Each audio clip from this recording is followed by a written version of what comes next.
사회적인 것이 정치적인 것이다. 페미니스트 정치적 대화 팟캐스트 거침없는 회장 상담소 시작하겠습니다. 네, 안녕하세요. 다시 갓김치입니다. 저희 이제 무명님이랑 큐티보이님이랑 쉬고 왔죠. 네. 화장실들 다녀오시고 물도 드시고 그랬죠. 네, 오늘 이번 방송의 녹음 주제는 엄마입니다. 할 말이 정말 엄청나게 많을 수 있고 또 사실 이제 어떻게 갈피를 잡아 나가냐에 따라서 되게 달라질 수 있는 얘기이기도 하고 또 이제 방송 시작하기 전에 좀 얘기하고 싶은 게 엄마라는 주제가 그러니까 각 집안마다의 엄마가 너무 다르겠잖아요. 그래서 우리가 오늘 하는 얘기들은 이제 사연에서의 이제 엄마들 그리고 얘기하는 우리들의 엄마들 그리고 주변에서 본 사람들의 이제 국한한 얘기라서 굉장히 이제 본인들의 경험, 들으시는 분들의 경험과 다를 수 있겠지만 하지만 또 어떤 부분에서는 만날 수도 있는 거니까 그걸 좀 감안하고 들어주셨으면 좋겠다라는 생각이 듭니다. 네. 본 주제로 들어가기 전에 저희 약간 코너 비슷한 그거 봤어요로 유튜브에서 요즘 되게 화제가 되고 있는 박막래 할머니 영상이 있어요. 아마 이제 모르시는 분들은 유튜브에 박막래 검색해 보시면 나오실 거예요. 막리에입니다. 그렇고 이제 이분은 71살이시고 이분의 손녀분이 이분이 뭐 초콜릿 만들기를 하고 호주로 해외여행을 이제 손녀랑 같이 가고 파스타를 처음으로 먹고 막 네일 아트를 하고 이런 일상적인 모습들을 담은 영상을 찍어서 올린 거고 이게 막 거의 뭐 몇십만 명이 막 이 영상들을 보고 되게 재미있어 하는 상황이에요. 여러분들도 보셨죠? 네. 네. 그래서 어떠셨는지 네. 되게 재미있더라고요, 일단. 저는 어느 날 새벽에 그냥 뭐 커뮤니티에 갔다가 그거 게시글이 있는 걸 봤어요. 이거 한번 보라고. 저는 그 유튜브를 많이 보긴 하는데 주로 아이돌 영상을 많이 봐서 그런 개인 거를 잘 안 보거든요. 개인 VJ 별로 재미있는지 잘 모르겠고 근데 좀 할머니인 게 좀 독특했어요. 저는 사실 그래서 사람들이 대부분 그랬을 것 같아요. 그래서 눌렀는데 저 진짜 메이크업 영상 그거 사람들 많이 볼 때도 저도 봤어요. 아무 관심이 없어요. 제가 평소에 진짜 막 그런 누구 연예인 똑같이 하기 뭐 이런 거 다 진짜 아무 관심이 없었거든요. 왜냐면 메이크업을 안 하니까. 근데 그걸 보는데 메이크업 방송인데 이걸 내가 이렇게 재밌게 볼 수 있나? 이런 생각이 드는 거예요. 네. 근데 제가 그걸 왜 재밌게 봤냐를 한번 생각해 보면 할머니가 화장을 한다. 할머니의 화장 팁 이런 게 사회적으로 전혀 재현되지 않는 그러니까 볼 수 없었던 것들이었던 거예요. 그래서 저는 그런 게 진짜 제가 끝까지 볼 수 있는 그것이지 않았을까. 그러니까 할머니인 걸 보여주면서도 정형화된 할머니 아니고 그리고 할머니가 뭐 치과 갈 때 뭐 계모인 갈 때 이게 화장이 다르잖아요. 그러니까 이런 것들이 한 번도 본 적 없는 약간 그래서 좀 재밌지 않았을까라는 생각을 했습니다. 네, 저도 정말 재밌게 유쾌하게 봤고요.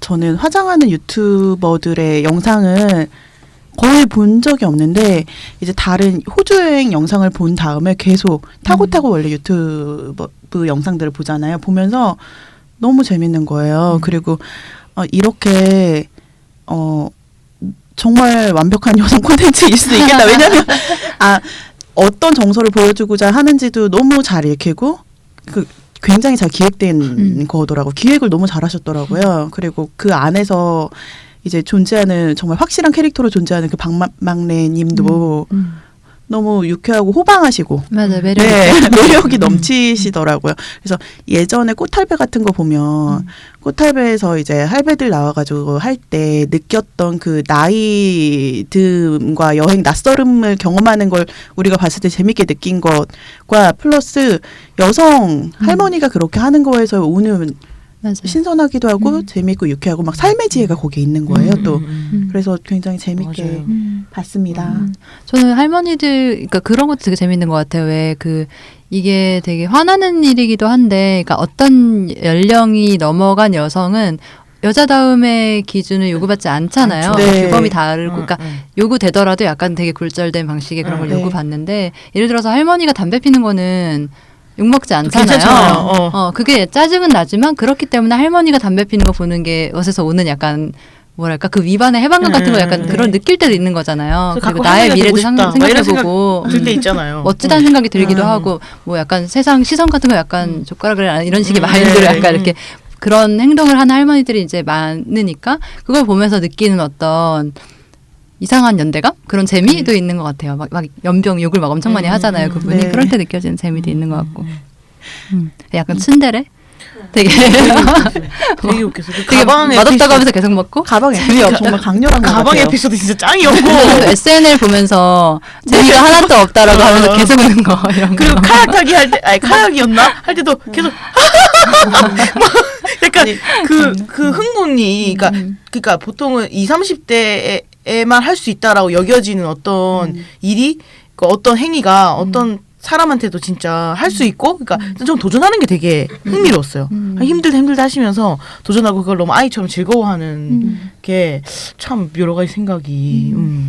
아니 그리고 정말 가방이라든지 모든 편에서 그 여성이 생활하면서 갖게 되는 그런 생활의 지혜 같은 거, 삶의 지혜 같은 걸 되게 많이 본 게 가방에서 병따개라든지 과도가 나오고 그 커피 믹스 종류별로 가지고 다니시고 그런 걸 보면서 아 살다가 그 지혜자잖아요. 나에게 필요한 거를 적재적소에 이제 그 안에 다 갖고 다니는 거. 그리고 굉장히 정확한 지적도 해주세요. 그 파스타 먹는 편도 그렇고 이제 SNL 보는 거에서 왜 영어로 만드냐, TVM이냐, TVN이 TVM인 거냐라고 하면서 저도 그거 굉장히 불편하거든요. 뭐든지 영어로 하고 맞아.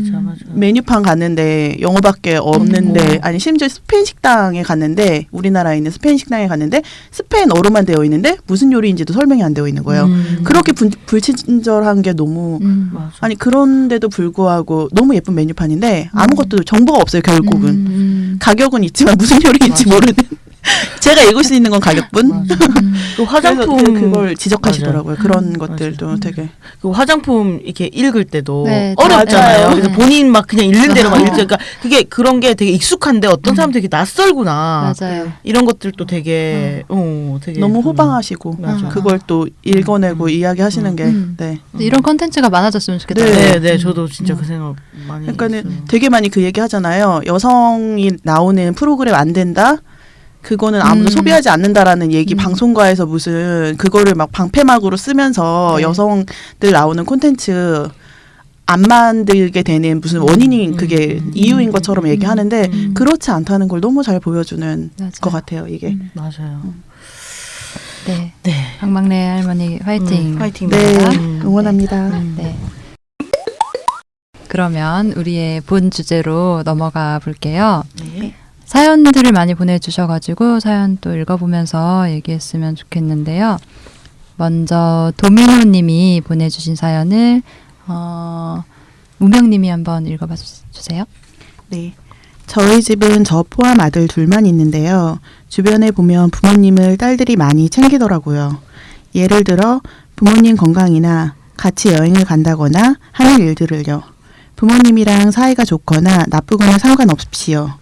저는 평소에 그런 생각을 한 번도 해본 적이 없었는데 그런 모습을 보니 이것도 남자로 사회화되어서 그런 건가 하는 생각에 뜨끔 찔리기도 하고 어떻게 하면 그런 일들을 잘 할 수 있을지 고민되었습니다.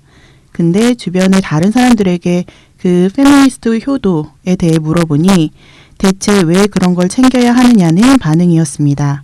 어떻게 생각하는 게 좋은 것인지 좀 혼란스러워요. 이어서 얘기해 볼 수 있는 사연이 있어서 이건 제가 읽어볼게요. 네. 그 익명의 새님이 보내주신 건데요. 네. 안녕하세요. 저는 60을 바라보는 엄마를 둔 30대 비혼 여성입니다. 최근 엄마가 건강이 좀 안 좋아지셨어요. 그래서인지 자꾸만 뜬금없이 가족여행 타령을 많이 하십니다. 분기별로 한 번씩 1년에 4번, 괄호하고 4번이나 가족여행을 하자는 거예요. 저희 가족은 먼 지역에 흩어져 살고 있고요. 평소에 가족끼리 별로 친하지도 않고 사실 만나면 굉장히 껄끄러운 사이인데 몸이 아프니 자꾸만 일촌이 떠오른다며 자꾸만 가족끼리 모두 모여 어디론가 여행을 가자는 엄마의 요청. 모두가 가는 건 부담스러우니 아빠 빼고 누구 빼고 몇 명만 떠나자. 1년에 한 번만 만나자고 해도 엄마 성에는 안 차나 봅니다. 이런 엄마의 건강을 빌미로 한 강력한 제안. 얼마만큼 받아들여야 할지 혹은 어떤 식으로 거절해야 할지 너무 난감합니다. 네. 네.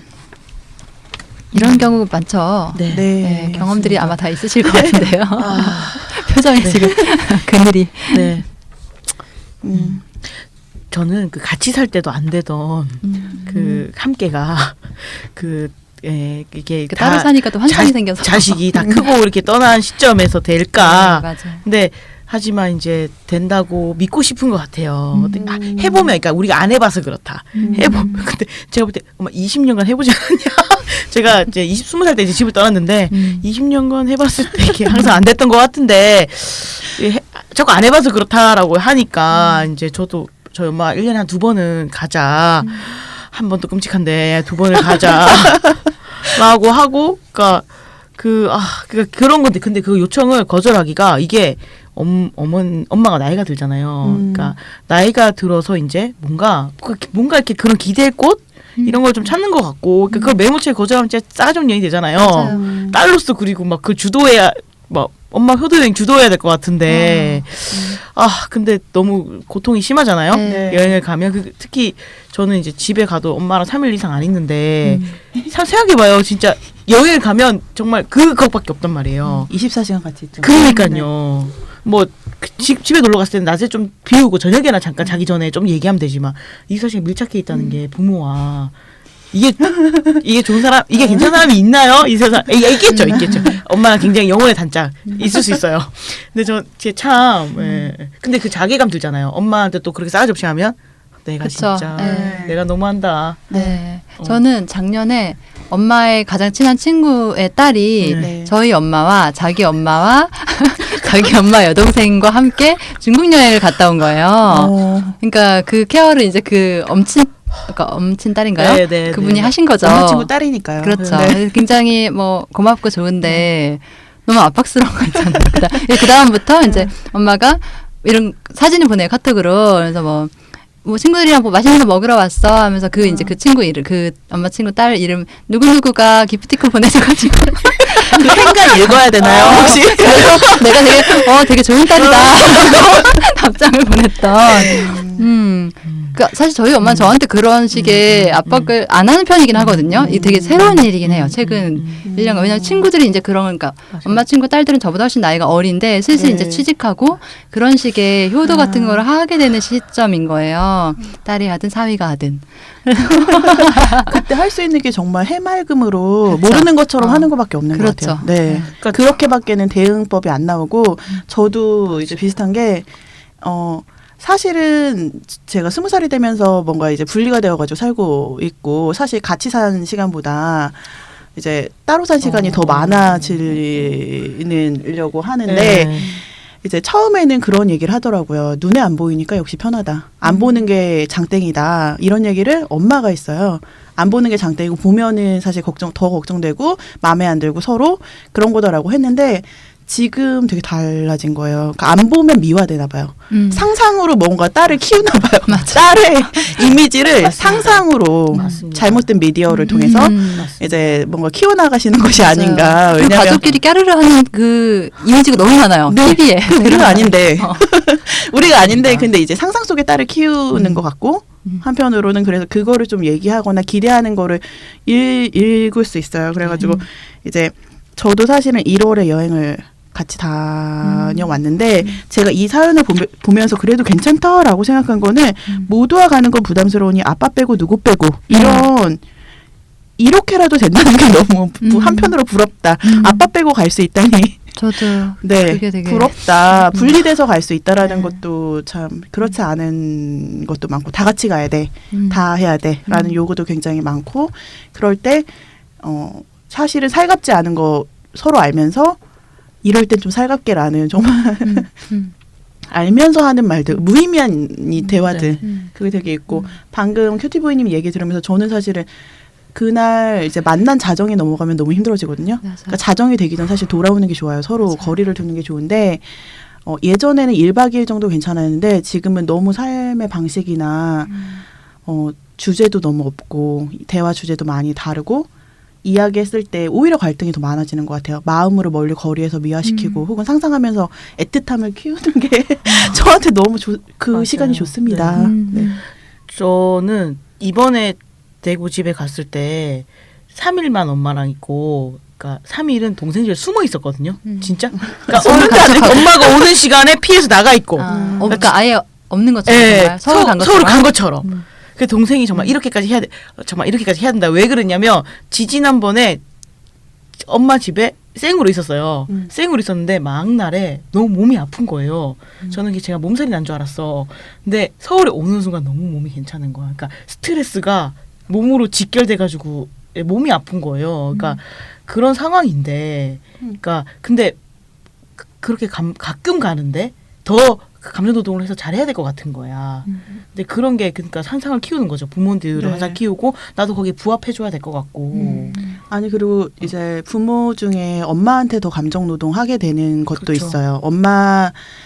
이제 엄마의 삶이나 엄마의 경험들이나 이런 걸 부정하는 방식이 아니라 이해하거나 맞아. 그리고 또 거리가 생기면 사실은 더 이해하게 되잖아요. 그리고 네네.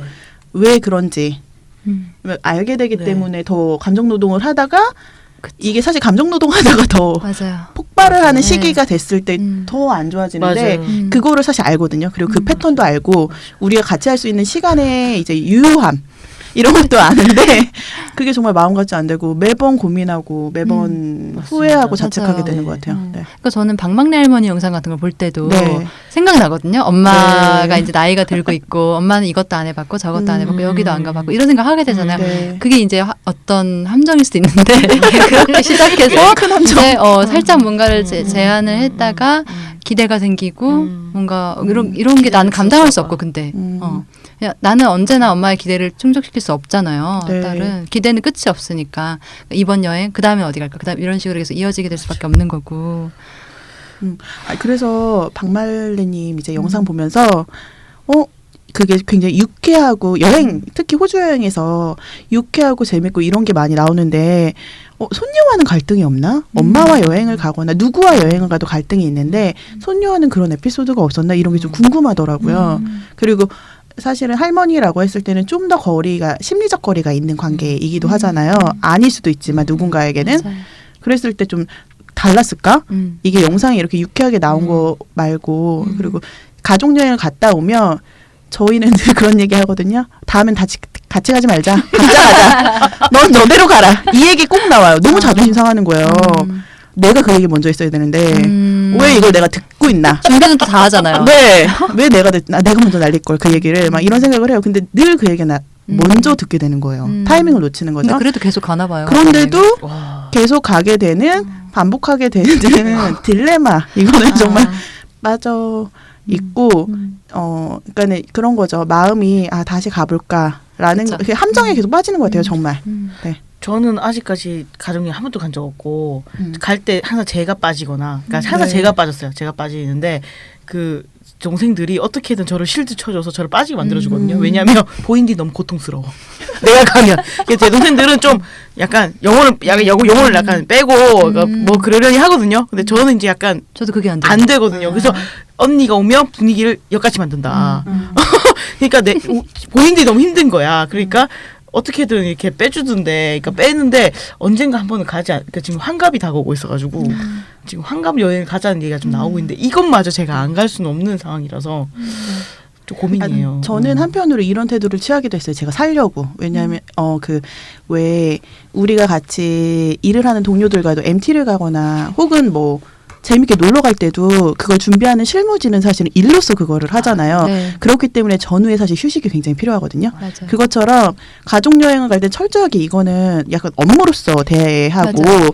그 전에 그래서 제가 가족 여행 가기 전에 혼자 제주도를 갔다 왔고 가족 여행 갔다 오고 나서 혼자만의 시간을 꼭 보내는 게 중요하더라고요. 왜냐면 그게 여행으로서 온전히 즐겨지지 않아요. 뭐 물론 엄마도 그럴 수 있을 것 같아요.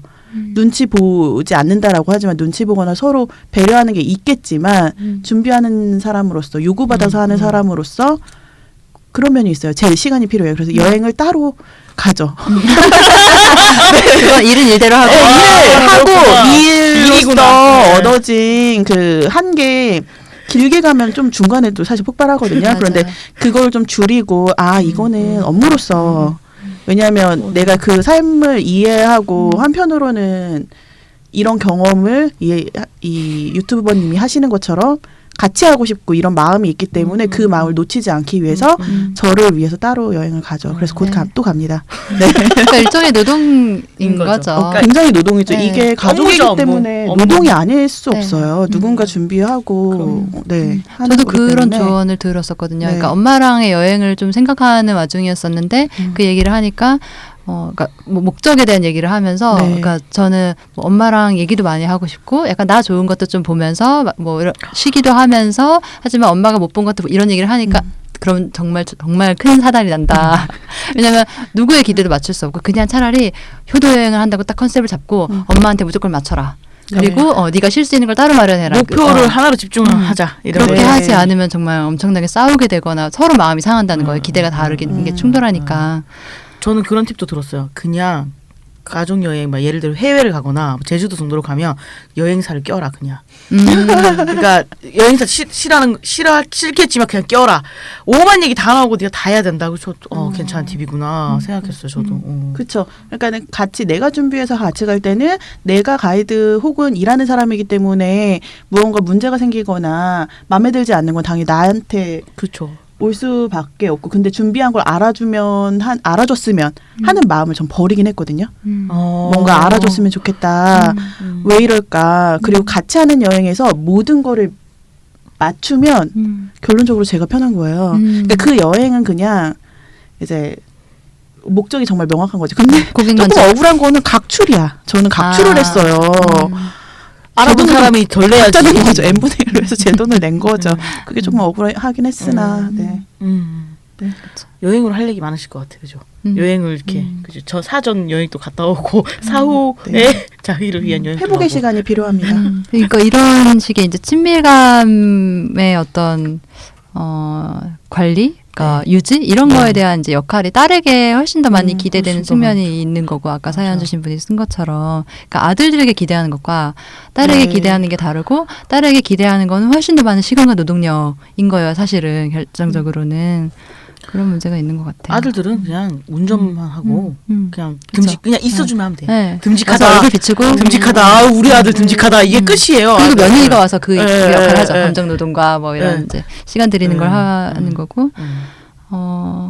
네. 그리고 이제 그러니까 이게 사실은 그리고 그냥 그러니까 이 여성이고 특히 막 페미니스트고 이러면 이제 그 엄마의 삶에 대한 안타까움과 이제 여태까지 고생했고 이러니까 좀 그거를 나라도 내가 네. 아니까 이해하니까 뭔가 좀 보상해주고 싶고 이런 마음에 더 움직이게 되는데 사실 그러면 이제 나의 삶이 없어지게 되고 그런 문제가 계속 반복되는 것 같아요. 사실. 그래서 사실은 저는 그냥 부족한 딸로 남기를 선택하는 게 가장 좀 낫다고 생각하거든요. 그러니까 그렇게 네. 아예 그냥 마음을 먹는 거예요. 왜냐면 나는 엄마의 기대를 끝까지 충족할 수 없을 거야. 아니 충족하지 않을 거야.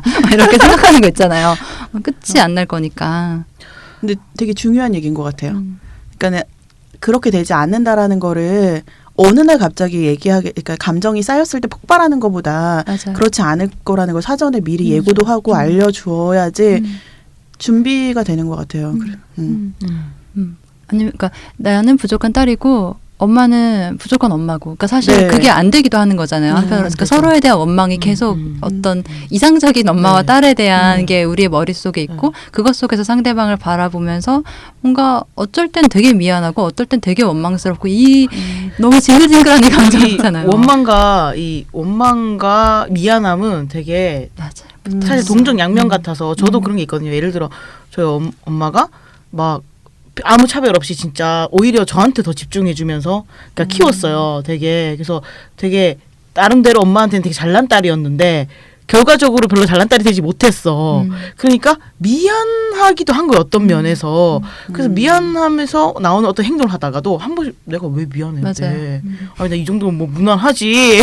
그래서 그 또 짜증이 나. 그게 또 짜증을 내. 그러니까 엄마는 전혀는 저거는 어떨 때는 나한테 저렇게 뭐 마음이 약하다가 또 어떨 때는 저렇게 싸가지가 없고 미쳤나 저게 막 이러니까 그러니까 일관되지 못하니까 미안한 거 엄마가 막 왔다 갔다리 하니까 이게 저런 마음 그러니까 네 갓김치님의 저런 마음은 그냥 어차피 되지 못한다 우리는 이런 것도 나쁘지 않은 것 같다는 생각이 드네요. 아니 그리고 정말 세상 어디에도 없는 엄마와 어디에도 없는 딸을 서로 요구한다기보단 그렇게 되어 있는 것 같아요. 구성되어 있는 것 같아요. 사실은 어떤 이미지화 되어 있는 원하는 아들이라거나 원하는 상의 아빠라거나 그런 건 거의 없죠. 환상이죠. 없어요. 환상. 네, 그리고 드라마 속에는 정말 진짜. 애초에 기대치가 없습니다. 네, 그런데 네, 그렇게 되는 것 같아요. 찾고 있는 것 같아요. 네, 이어서 또 다른 사연 읽어보면서 얘기를 또 해봤으면 좋겠는데요. 네. 네. 치유파파님이 보내주신 사연이고 큐티보이님이 읽어봐 주세요. 네. 저희 엄마는 동네에서 처음으로 운전면허 따고 장사하시면서 아버지보다 훨씬 손도 크고 그런 분이셨거든요. 저는 10대 때 다른 집들에 비해 엄마가 집안일도 많이 안 하고 갈로 열고 제 눈에 보이는 것으로만 판단했던 거죠. 사실 엄마가 하는 집안일은 엄청 많았고요. 갈로 닫고 밖으로만 다니는 걸 좀 부정적으로 생각했었어요. 페미니즘에 눈을 뜬 이후로 그런 엄마의 삶에 대한 저의 평가는 해석이 달라지는 걸 느꼈어요. 시골에 안주하기 싫어서 일하다가 아빠를 만나서 결혼하고 그래도 밖에서 움직이고 싶어서 애썼으나 조건이 안 받쳐져서 좌절했던 한 사람으로 다시 이해가 되더라고요. 네, 이런 사연이었습니다. 네. 그러니까 페미니스트가 되면서 엄마에 대한 생각이 확실히 달라지는 네. 분들은 정말 네. 많이 있는 것 같아요. 네. 그런 맥락에서 네. 볼 네. 수도 있을 것 같은데 네. 그 페이스북에 이런 게시물이 올라왔었어요. 그 질문이 지금 당신 또래의 엄마를 만날 수 있는 기회가 딱 한 번 주어진다면 어린 엄마한테 당신이 충고해줄 말은? 이라는 질문에 대해서 사람들이 막 엄청 댓글로 답을 달았던 거죠. 그래서 아빠랑 결혼하지 마라. 결혼하더라도 제발 30 전후에 해라. 자신을 아껴라. 아빠랑 결혼할 거면 할머니랑 분가해서 살아라. 나 없어도 된다. 아빠랑 결혼하지 마. 엄마 하고 싶은 거 다 해보고 살아. 또 나 없어도 되니까 엄마 인생 살아. 엄마는 충분히 누릴만 해. 제발 결혼하지 말고 하고 싶은 거 공부든 여행이든 다 해. 분가해서 살아. 아빠랑 결혼하지 말고 건강한 남자 만나고 은행 그만두지 말고 내가 태어나지 못해도 엄마를 너무 사랑한다고. 또 아빠랑 결혼하지 말고 지금 엄마 아빠가 너무 좋지만 엄마가 지질이 고생만 하네. 뭐 내가 미안하다. 미래에는 내가 없겠지만 내 말을 들으면 그래도 엄마가 정말 행복했으면 좋겠어. 라는 답변들을 엄청 많이 했던 네. 거죠. 이거 대부분 이런 마음이지 않을까요? 결혼하지 네. 마라. 그러니까 아빠랑 특히 아빠랑 음. 결혼하지. 그러니까 그렇죠. 아빠랑이라기보다 결혼하지 마라가 사실은 그럼 맞는 것 같아요. 여기서는 모두의 아빠를 맞아요. 소환하잖아요. 모두의 그러니까 아빠랑 이상적으로 결혼 안 해봤자 저도 대다수의 남자가 별론 거지. 그러니까 모두가 한 목소리 거의 한 목소리로 아빠랑 결혼하지 말라니까 결국은 이게 아빠랑은 아니고 결혼하지 말라가 집단지 선언. 맞아요. 그래서 결혼 안 하죠 우리가. 그건 것 같고 사실 이 질문 보면서 너 또래의 엄마잖아요. 이미 이 답변도 할 수 없는 거예요. 이미 애를 셋 낳아서 너무 이미 막 노동과 막 힘든 육아와 막 일과 막 이런 걸 시달리고 있는 상태에서 그러니까 이혼해라 뭐 이런 얘기로서는 해결이 아마 안 될 것 같거든요. 근데 지금 이제 이 답변을 하신 분들의 또래 지금의 내 나이라면이라고 생각했을 때랑 이게 다르구나 이거를 많이 하신 분들이랑 나랑 다르네 그 점은 다르네라고 생각했고 네 결국은 이걸 총체적으로 봤을 때는 결혼하지 마라 그리고 인생 살아라라는 얘기로 딱 그게 들리더라고요. 네. 맞아요. 저희 엄마도 결혼하고 직장 그만뒀거든요. 그러니까 애 가지면서. 근데 저희 엄마랑 저희 고모가 똑같은 직장을 다니고 있었어요. 근데 고모는 직장을 그만두지 않고 고모의 아이들을 저희 엄마가 키웠죠. 그러고 나서 두 집의 어떤 경제적 형편과 이제 엄마의 가족 안에서의 지위와 이런 것의 차이가 현격히 드러나는 둘이 고등학교 동창이고 막 그랬거든요. 고모가 혹시 아버님을 소개시켜 주셨나요? 고모네 집에 놀러 왔다가 아빠를 만난. 아니 근데 그러면은 고모는 몇 명의 아이를 두 명. 양육하신 거예요? 총 두 그러니까 명을 둘을 한 번에? 낳고 약간 터울이 조금 있었어요. 아니 그러니까 엄마는 몇 명의 아이를 양육하신 거예요 결과적으로? 그러니까 저랑 고모네 아이, 그러니까 저는 고모네도 쌍둥이고 쌍둥이지 않았어요. 또 고모의 아이 한 명이 같은 그러니까, 동갑이에요. 그러니까 세 명? 네, 3명을 한꺼번에 했고 4살 터울로 이제 그 다음에 또 아이를 키웠고 고모의 엄마를 우리 엄마가 부양했죠. 고모의 엄마라고 하면 시어머니? 시어머니. 고모의 엄마라고 하니까 낯설다. 괜찮은데요? 그럼 어디? 고모의 엄마? 그런 상황. 그럼 쉴 틈이 정말 없으셨겠네요. 근데 또 너무- 직장 일을, 그러니까 엄마는 엄청 여기 지금 나온 사연처럼 밖에서 일하는 거 엄청 좋아하는 사람이고 집안일 엄청 싫어하고 그래서 항상 막 어떻게든 밖에서 일해보려고 막 보험일도 하시고 자동차 중고 매매 딜러 이런 것도 막 하시고 막 조리사도 하려고 하고 이랬었는데 이제 뭐 할머니가 아프시거나 이런 일로 이제 아니면 뭐 제가 아프거나 뭐 이런 일로 계속 이제 집으로 다시 들어오는 그런 작용 속에 있었죠. 그때 제일 먼저 이제 그만두거나 그 일을 해야 되는 사람이 그 집의 며느리가 그렇죠. 되는 거잖아요. 그 여성이 하는 일이라고 여겨지는 잘못된 됐지만 여성이 하는 일이라고 얘기되는 거는 결국 여성들밖에 대체하지 못하는 걸로 여전히 있으니까. 맞아요. 정말 보면서 되게 눈물 나더라고요. 저는. 그러니까요. 저도. 저희 집은 아빠가 아무런 역할을 하지 않는 그런 집이라서 엄마가 살림도 하고 가장이기도 하고 이랬던 거예요. 근데 그러니까 항상 엄마가 자기에 대한 평가가 항상 절하돼 있는 거예요. 그러니까 예를 들어 자기 어쩔 수 없이 그랬다. 그러니까 어쩔 수 없어서 돈벌이 했고 어쩔 수 없어. 근데 저희 엄마 사업을 하시거든요. 사업을 하신 지 되게 오래됐고 그걸로 나름 애가 셋이에요. 애 셋을 셋 다 대학도 보내고 저 서울 유학도 시키고 뭐 했는데 근데 되게 항상 자기에 대한 평가 절한데 제가 볼 때 사회적으로 엄마가 받는 평가가 되게 다들 높아요. 그러니까 혼자 사업을 하고 그러니까 여성처럼 할 수 없는 사업인데 하시거든요. 근데 한번 제가 페미니스트 된 뒤로 엄마의 그런 평가 절하가 되게 마음에 걸리더라고요. 그래서 한 번은 엄마가 되게 항상 자기에 대해서 얘기할 때 나는 정말 그냥 사랑받는 아내이고 싶었고 되게 그러니까 성실한 남편 밑에서 사랑받는 아내이고 싶었고 살림하면서 너네한테 그냥 좀 더 세밀하게 신경 써주고 싶었고 뭐 그냥 그런 사람이고 싶었다 그러면서 자기는 별로 사실 능력도 없고 이런데 어쩔 수 없이 했다 막 이런 얘기 하면서 근데 남자 보고 이렇게 없다 자기 팔짱가 뭐 이런 얘기를 하더라고요. 그래서 제가 한 번은 되게 정색하면서 내가 볼 때 우리 집에서 사회적 능력이 가장 뛰어난 건 엄마다. 그리고 불행하게도 아무도 안 닮은 것 같고 지금 또 엄마가 가장 능력이 좋고 뛰어나고 엄마는 남자 복이 없죠. 엄마 능력 복이 있지 않냐. 엄마는 평생 엄마의 힘으로 살아갈 거다. 그거 나쁘지 않다.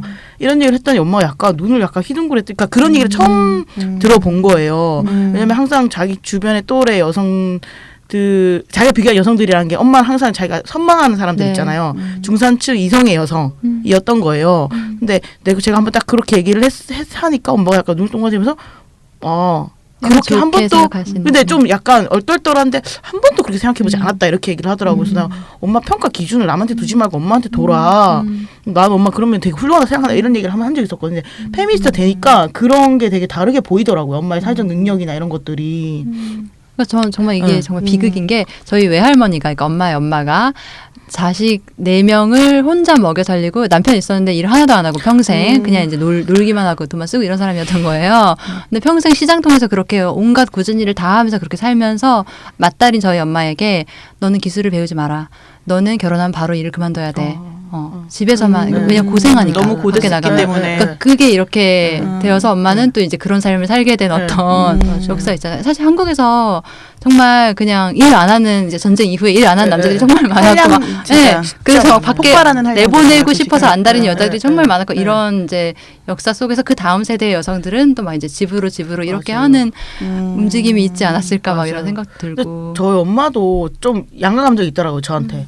제가 막 이렇게 막 사회적으로 막 이렇게 성공하기를 바라는 마음과 한편으로는 한 번 저한테 물어보더라고요. 너는 남편이 능력이 있는 남자랑 결혼하면 그냥 제가 이제 글 쓰는 걸 좋아하고 이러니까 일 안 하지 않고 글 쓰고 이러면 좋지 않겠냐 이런 질문을 하더라고요. 근데 저는 되게 정색하면서 아니 난 정말 안 그러고 싶다고 내 힘으로 내 돈을 벌고 싶다라고 했는데 한편에 그런 마음이 있는 것 같아요. 그러니까 왜냐하면 밖에 나가서 일하는 게 너무 힘들다는 생각을 하니까 그리고 두 가지 역할을 해야 된다는 마음이 있는 거예요. 엄마는 여성이 일을 하더라도 집에서 어차피 이걸 해야 되는데 그럼 한 가지 일에 집중하는 게 낫지 않냐라는 건데 그게 이제 고스란히 엄마의 현실이 담겨진 얘기였던 거죠. 그러니까 남자가 돈 안 벌고 한량으로 산다고 해서 살림을 하는 게 아니잖아요. 전혀 안 한단 말이에요. 아무런 것도 하지 않는단 말이에요. 그러니까 두 가지 노동에 내몰리는 참 어떤 정말. 아니 그러니까 본인이 고됐기 때문에 일을 했는데도 그 전문성을 사실은 지금 세대도 그런데 이전에 이제 엄마 세대에서는 더 많이 가치가 달랐을 거 아니에요. 그렇게 전문성이고 뛰어나고 그래도 인정받지 못했거나 혹은 다른 걸 요구받으니까는 그렇죠. 그런 생각이 당연히 들 수밖에 없었을 것 같아요. 네. 저는 그리고 이 사연도 한번 읽어보고 싶은데 네. 부뚜막 고양이님이 네. 저는 페미니스트 레즈비언으로 정체화한 이후에 엄마랑 멀어졌어요. 엄마가 변한 건 없고 엄마는 변하지 않았고 제가 변해서 관계가 달라진 거죠. 엄마는 앞으로도 변하지 않을 것 같고요. 저의 레즈비언 정체성에 대해 엄마가 알면 안 된다는 강박도 있고 한편으론 엄마는 언젠가는 눈치를 채거나 알 것 같기도 한데 엄마가 받아들이지 못하실 것 같아서 염려가 됩니다. 이제 엄마랑 더 멀어지면 멀어졌지 가까워질 수는 없는 것 같아요. 라고 써주셨어요. 네. 그쵸. 참 이거 저는 진짜 그러니까 모든 사람한테 말할 수 있어도 엄마한테 진짜 말 못할 것 같아요. 왜냐하면 저는 진짜 또 이게 맞물려가지고 그러니까 특히 엄마들은 남자들은 자식이 잘못되면 지 와이프가 교육 잘못시켜 생각한다고 뭐 그렇게 이상하게 생각하잖아요. 미루잖아요 남한테 탓을. 그러니까 남자들은 네, 그쵸. 자식이 공부를 못하거나 네가 뭘 어떻게 했길래 내가 저렇게 네가 못해 한다. 키웠길래 애가 저러냐 막 이런 식으로 미루지만 그러니까 엄마들은 그걸 오롯이 자기 탓으로 한단 말이에요. 네네. 그랬을 때 저의 레즈비언이 제가 레즈비언인 것이 무슨 잘못이거나 잘못된 것도 아니고 뭐 어떤 그런 건 아니지만 100% 그렇게 생각할 거 말이에요. 지금 또 내가 결혼을 하지 않는 것에 대해서 자기가 이제 뭐 어떤 자책하고. 본을 못 보여줬다 이런 게 굉장히 있거든요. 그래서 저는 진짜 절대로 근데 많은 사람들이 그럴 것 같아요. 모든 사람이 말할 수 있어도 엄마한테 말 못한다 이런 사람 되게 많을 것 같거든요. 그러니까 이분이 쓰신 것처럼 그러니까 엄마는 앞으로도 변하지 않을 것이다. 그러니까 엄마를 내가 설득해서 뭔가 가치관을 바꿔낸다거나 이런 건 정말 거의 어려운 일이고 특히 내 삶에 대한 엄마의 생각을 바꾸는 건 너무 어려운 게 저는 엄마라는 사람의 나와의 관계 특성상 나라는 인간을 어릴 때부터 두고 나를 두고 한 시나리오를 500개 쓴 사람이잖아요. 그러니까 정말 얼마나 많은 상상과 기대와 이런 거를 맞아요. 하루에도 몇 번씩 했겠어요. 근데 그거를 정말 나라도 그래 어렵겠다. 그걸 움직이고 내 뜻대로 되지 않는 저 사람에 대한 부정적인 감정이 드는 걸 이제 하고 이러는 게 정말 어렵겠다는 것과 그리고 아무리 내가 이제 내 딸에 대해서 뭔가 이렇게 생각을 어떻게 하려고 해도 이제 엄마도 엄마 커뮤니티가 있을 거 아니에요. 근데 내가 아는 엄마의 커뮤니티는 사실 너무나 이제 이 기존 맞아요. 사회의 것들을 이제 그대로 가지고 있는 것으로 상상이 되는데 약간 저는 그런 포기랄까? 그러니까 그거를 엄마한테 이렇게 해서 뭐 엄마 힘들기만 할 것 같은 그런 느낌이 들기도 하고 그리고 항상 엄마한테 모든 걸 다 얘기해야 되는 건 아니니까라는 생각도 들고 저는 좀 특이한 게 저는 엄마랑 관계가 좀 많이 특이한 편이긴 한 것 같거든요. 저희 엄마가 이거는 약간 종교적인 문제도 있는 것 같은데 엄마가 되게 독실한 불교 신자예요. 그러니까 그래서 불교 신자 특유의 레디비랄까? 저한테 한 번도 뭐에 대해 잔소리를 한 적도 없고 저의 이게 인생에 불교 신자라서 대해서도 그러신 건 아닌 것 같아요. 뭐 기질일 수도 기질. 있겠죠. 네. 그러니까 뭐 뭔가 부정적으로 얘기한 적이 없어요. 뭐든 그냥 내가 하는 대로 되게 지지해주고 그래서 저는 엄마한테 온갖 얘기를 다 할 수 있어요. 하지만 그럼에도 불구하고 뭐 이런 류의 얘기 있잖아요. 정말 엄마의 어떤 가치관에 정말 매치될 것 같은 그런 얘기를 하는 건 너무 어렵겠더라고요. 맞아요. 그리고 굳이 안 하고 싶다는 생각도 들고 하지만 또 한편으로는 엄마는 알고 있어. 저는 그걸 느껴요. 저도 그거 느껴요. 제가 얘기하지 않아도 엄마는 알고 있어. 그런 느낌이 들 때가 되게 근데 그거 많아요. 알고 있는 게 뭔지 몰라서 자기 해석이 안 되니까 뭘 말로 표현, 그러니까 막연하게 의식에 정확하게 그게 언어돼 있진 않아. 근데 자기 딸이 뭔가 약간 저도 그런 다르다는 느낌 많이 것. 받거든요. 다르다. 좀 이성애자 아닌 것 같은. 하지만 이성애자라는 말도 사실 쓰는 말이 몰라. 아니니까요. 몰라. 근데 엄마도 입 밖에 안 내잖아요. 그렇죠. 안 내죠. 네.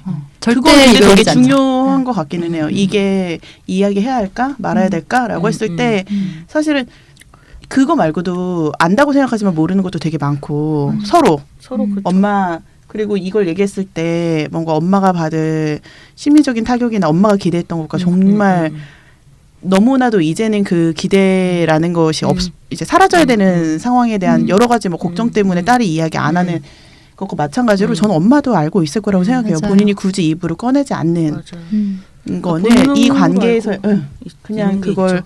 유지하고 서로의 영역에서 그거는 이제 터치하지 않는 사실 슬픈 거. 일이긴 하죠. 네. 그러니까 여기 이분이 쓰신 것처럼 정말 더 멀어지면 멀어졌지 이제 가까워질 수 그래서 없는. 슬픈 일이긴 한 것 같아요. 난난난난.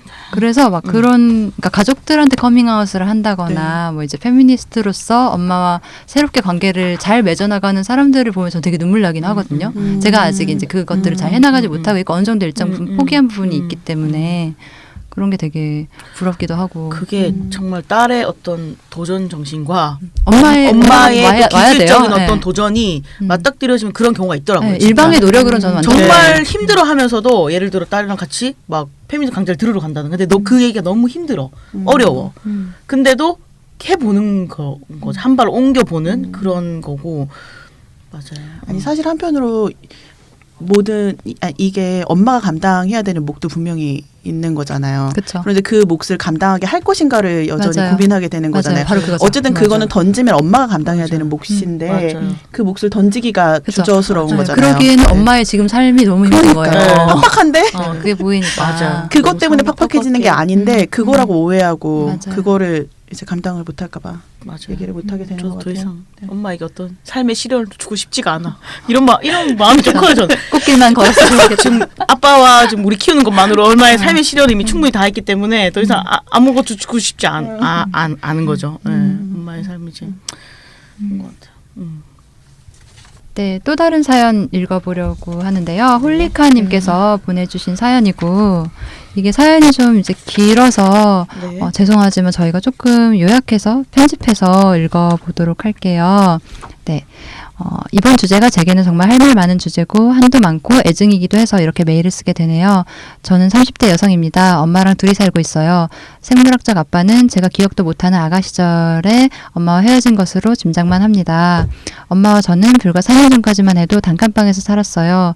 제가 30대 여성임을 감안할 때 저는 20대 후반까지 제 개인 공간이 없었던 셈이네요. 이제 더 이상 이렇게 살 수 없다 싶은 생각이 들어서 국민임대 아파트에 입주 신청을 해서 아파트에서 살 수 있게 됐네요. 이런 사정에 이제 이분이 고등학교 졸업하자마자 등 떠밀리듯이 제 엄마 친구의 거래처인 작은 회사에서 생계를 책임지면서 살게 되셨던 거죠. 그래서 이분이 내가 취직을 하자마자 엄마는 다니던 공장을 그만두고 몇 년간 아르바이트를 하는 것 같았지만 오래가지 않았고 지금은 쉬고 계시네요. 엄마가 살아왔을 시대상을 떠올려 보면 이혼한 여성이 젖먹이 아이를 안고 살아남기가 보통 힘들고 고단한 일이 아니었을 거라는 걸 저도 짐작은 합니다만 그래서 이제 그만 쉬고 싶을 거라는 것도요. 하지만 원망이 드는 건 어쩔 수 없어요. 남들 다 간다는 대학교도 가보지 못하고 취업 전선에 뛰어들어 그때부터 그저 그렇게 하루하루를 버텨내고 있어요. 13년을요. 제가 벌어오는 돈에만 의지하고 있는 엄마가 너무 원망스러우면서도 이제 와서 다시 일을 해보시면 어떻겠냐고 말 꺼내는 건 또 굉장한 불효인 것 같아 꾸역꾸역 살고 있어요. 라고 이제 사연을 보내주셨어요. 네. 네. 너무 안타까운 일이고 사실 이렇게 이제 제가 얼마 전에 제 네. 친구들을 만나서 얘기를 하다가 이제 그 친구들은 저보다 나이가 훨씬 많고 이제 40대의 사람들이었는데 이제 자기 주변에 결혼 안 한 여자들이 다 엄마 병간호를 하고 있다는 거예요. 부모님 병간호를. 그래서 그런 얘기를 하면서 막 이렇게 혀를 차는 그런 얘기를 했는데 그게 이제 딸에게 그 역할이 기대가 되고 주어지는 거잖아요. 저도 생각을 해봤을 때 저희 엄마가 할머니 병간호를 되게 오랫동안 했거든요. 몇 년. 그래서 할머니가 돌아가시고 나서 이제 조금 엄마가 숨통이 트였을 때 엄마 몸이 아프기 시작했어요. 그리고 저희 이제 저 포함해서 딸 2명 있는 집인데 언니는 해외에 나가 살고 있고 엄마가 아플 때 움직여야 되는 건 결국 저인 거예요. 그럴 때 내가 안 움직이면 뭐 이모는 훨씬 더 먼 친척이 움직일 수는 있겠지만 그게 되게 이제 마음이 안타까운 거잖아요. 네. 그래서 또 움직이게 되고 이런 걸 이렇게 겪으면서 엄마가 점점 나이가 들고 몸이 아프고 혹은 이제 더 이상 경제적인 이제 활동을 하실 수 없게 될 때 이제 머지 않은 것 같은데 그럴 때 어떻게 해야 될까 이런 고민이 저도 들기는 하거든요. 약간 물론 이분의 상황이 훨씬 더 이제 힘들고 네. 오랫동안 이제 그런 거긴 하지만 비슷한 맥락에서 사실 많은 분들이 놓여 있을 거라는 생각도 들고요. 그리고 그럴 때 저도 비슷한 고민 되게 많이 하거든요. 그러면 그랬을 때 내가 기대하는 걸 알더라도 기대하거나 혹은 그걸 확인하는 과정은 없었는데 알아서 각자 잘 하기를 기대하거나 혹은 다른 방식의 대안을 이야기했을 때 이 관계 뭔가 신뢰라는 걸로 그러니까 막연히 믿고 있는 이거를 확 깨버리는 그 순간을 할 수 있을까? 막 이런 고민이 너무 들어요. 그리고 저희 엄마도 다 돌봤거든요. 그러니까는 뭐 할아버지, 할머니 다 모시고 아픈 사람을 전담하듯이 하고 지금 또 저희 아빠가 몸이 안 좋으시니까 아빠를 돌보고 그러니까 너무 고단한 거예요. 그런데 그러면 엄마가 아프면 어떻게 되지? 이 생각을 하면 그러니까 결국은 여성들이 모두를 돌보다가 맞아요. 아프게 됐을 때 돌보다가 이제 지쳐서 아프게 됐을 때 그 여성을 돌보는 것 또한 딸이라거나 혹은 뭐 다른 여성이 되는 며느리. 건데 그 며느리인데 이걸 전담하는 역할을 계속 결국은 한 명에게 몰아주는 방식 이걸 어떻게 끊을 수 있지가 되게 고민돼요. 그리고 엄마한테 이 얘기를 과연 나는 할 수 있나? 맞아요. 아직은 할 수 없는데 네, 너무 어떻게 화가 할수 나는 것 있나? 같아요. 저는 이런 상황이 그러니까 이렇게 결국 가족한테 모든 게 다 맡겨져 네. 있는 거 그 안에서도 가족 전적으로. 안에서의 여성 혹은 결혼 안 한 여자 딸 음. 이렇게 되는 게 너무 너무 화가 나는 거죠. 이분도 사실 그러니까 결국 가족 단위로 계속 생계를 책임지게 하고 막 네.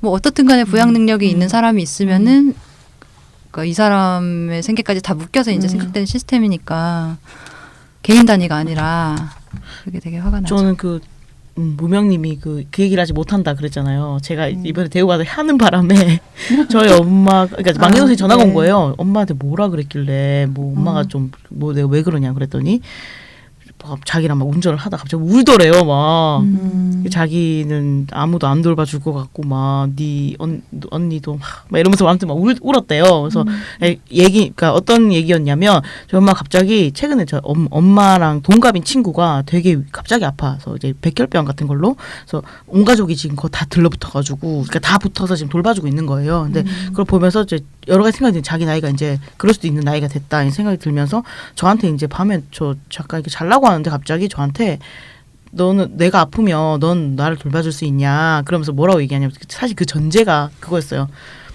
여동생은 결혼했고 남동생 그러니까 이제 그런 시대는 지난 거예요. 며느리가 돌봐줄 거라 생각하지는 않더라고요. 진짜. 그리고 이미 자기가 외할머니를 막 이모랑 자기가 그러니까 돌봄 같은 거는 진짜 부담하고 있거든요. 그래서 그 얘기를 하면서 뭐 막내는 뭐 결혼하면 부담스럽지 않겠냐. 그러니까 혼자 사는 너한테 내가 가야 될 것 같은데 나를 그러니까 근데 그렇게 얘기하는데 저가 또 그 순간에 약간 모르겠어요. 여러 가지 마음이 발동해가지고 저는 이제 되게 싸가지게 얘기를 한 거죠. 그러니까 안 된다는 얘기는 하지 않았으나 일시적으로 아픈 거면 내가 돌봐줄 수 있는데 장기적으로 아픈 건 나는 그럴 수 없다. 선을 그었군요. 장기 요양사를 쓰던가 아니면 요양원을 가야 된다라고 했더니 저희 엄마 자존심 되게 세거든요. 그랬더니 갑자기 그냥 던져본 거야. 내가 뭘 바라, 내가 자신한테 뭐 크게 안 바래, 뭐, 그래서 던져가 나는 조용히 죽을 거야, 뭐 이런 얘기를 했던 거예요. 그래서 내가 속으로, 분명히 상처받았다. 그런데 서로 이제 더 이상 얘기 안 하고 넘어간 거예요. 나한테는 아무런 티도 안 내고, 막내 동생 앞에서 운 거죠. 근데 저도 또 울었다는 얘기를 또 전화를 받고 나니까, 그래, 내가 그냥, 엄마 그냥 순간 불안해서 한 얘기인데, 적당히 그냥 친절하게 받아줘야 됐었나? 근데 왜 나한테, 딸한테 왜, 그러니까 혼자 사는 딸 특히 나에게 그런 거를 요구하지?